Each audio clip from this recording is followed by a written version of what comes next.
no legal difference between Jerome Powell and me. In fact, he and I were both originally appointed by President Trump around the same time in early 2018. And if the president can illegally remove me, he can illegally remove Jerome Powell. And the market that depends on the independence of the Fed and monetary policy being set not to do favors to the president's political allies or fortunes, but to protect the integrity of the U.S. economy, people should be very worried about that. So, David Jolly, I was going to describe that soundbite as a fact check, but I think in honor of Derek, I will call it a water is wet illustration of the obvious. But here we are. And I keep thinking about how different this is and how to communicate in a new way, how different Trump 2.0 is. And I think about the Washington Post and their lie tracker. I think by this time, maybe they were at, I don't know, 6,000 lies. They got up to 35,000 by the end of Trump 1.0. This is a presidency about law defying and not even guardrail busting, but trying to normalize that which has never been normal and trying to make new that which is painfully obvious. What are your thoughts on where we are right now? Yeah, Nicole, with real consequences for every American family across the country. And my great fear all along, and I know this has been shared by others, is that Donald Trump really goes after Powell and beats up on Powell like he did on Anthony Fauci and declares a war on the Fed chair. Look, a Fed chair could leave, Powell could resign and be replaced by another. The transitions happen all the time. What is different in this environment is who would Donald Trump replace the Fed chair with? Or does he so denigrate the independence of the Fed that he rattles markets like we're seeing now and inject the uncertainty? And also the lack of confidence in Donald Trump's understanding of economics is absolutely in play in the markets here. And I would just go back to the last year of the Biden presidency, because I think this is important. We keep this in context.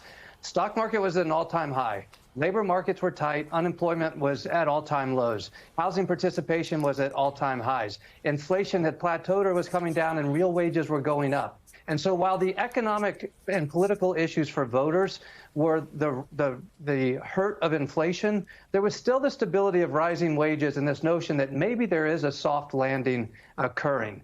That's not this environment now. What Donald Trump has done through his attacks on Powell, but also just this random decision-making on trade, is he's injected uncertainty, not just in the world markets, but also for every American voter. We're not certain now about our own economic security. That insecurity, that indecision has a real political impact right now. And I think at the root of this, we may not have seen the next chapter yet, Nicole, is that the United States could lose this economic war. I think there's still baked in this presumption that somehow Donald Trump pulls back and everything returns to baseline. But this isn't 100 years ago. This is 2025. The world can now move past the United States of America. Sure, we have a very strong economy, and I want to suggest we don't.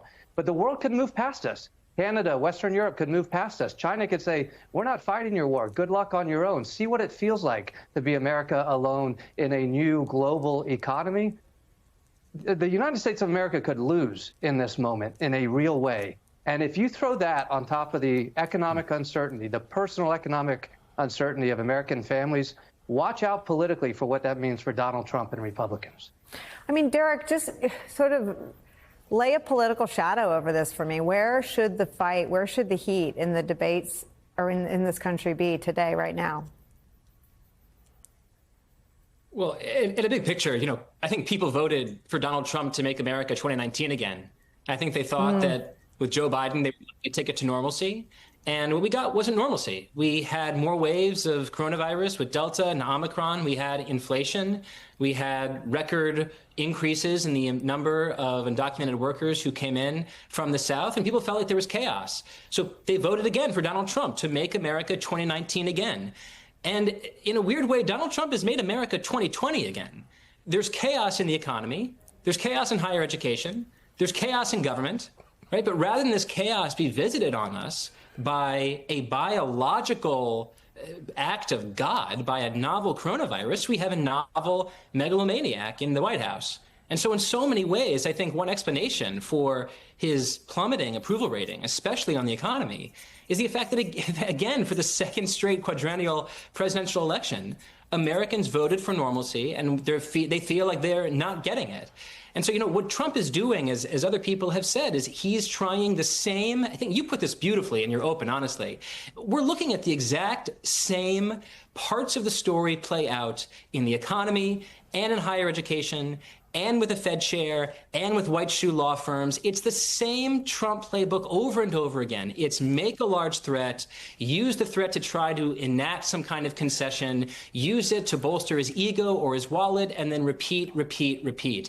And, not to wax poetic about markets here, but Michael Sembalist, an analyst from JP Morgan, put this really beautifully when he said, if you want to understand what people think about Donald Trump, look at the market, right? The bond market, the stock market. These are aggregates that cannot be bullied. They cannot be cajoled. They cannot be made to genuflect. These are anonymous people voting on what they see as the future of the American dollar and the American economy and the future profitability of America's publicly traded corporations. And cumulatively, that vote is a kind of collective puking, right? The bond rates are puking and the stock market is puking, except when today Scott Bessent says that water is wet. It's a bunch of negative feedback. So what I see is even before we have the democratic feedback loops kick in 2026 and 2028, you have market feedback loops that are already kicking in and saying, we don't need to wait for 2-year and 4-year elections to tell you what we think about this economy. We see that we have a man in the Oval Office who is making no sense every single day and threatening to fire the people around him who are making sense. And that sounds like a disaster, not only for the next 4 years, but for the next decade. That's why we're seeing what we're seeing with the bond yields. Wow, and that's why we need you guys here every day. Steve, you have another data point in what has been articulated by all of you today. Tesla's earnings, no? Well, yeah, Tesla just came out. Their income slid by 71%. I'm reading from a Dow Jones Newswire. And I'll just read it. As competitive pressures overseas and a reputational hit from Musk's polarizing role in the Trump administration. They missed on earnings. They missed on everything. And we had our CNBC All-America economic poll as well, which showed that 52% of the public negative on Musk, 47% negative on Tesla, compared to, say, 10% who are negative on GM. People are divided about EVs, 35, 35, 35, 33. But what we were able to find, the problem for Tesla, among other things, is that the people who like EVs really don't like Tesla. Wow. I mean, this story feels like it's moving into, and because of its tentacles, into every American family's budget and buying power and things they need every day for their families and to feed them and to clothe them and to get them through their activities, really moving into center stage in such an important way.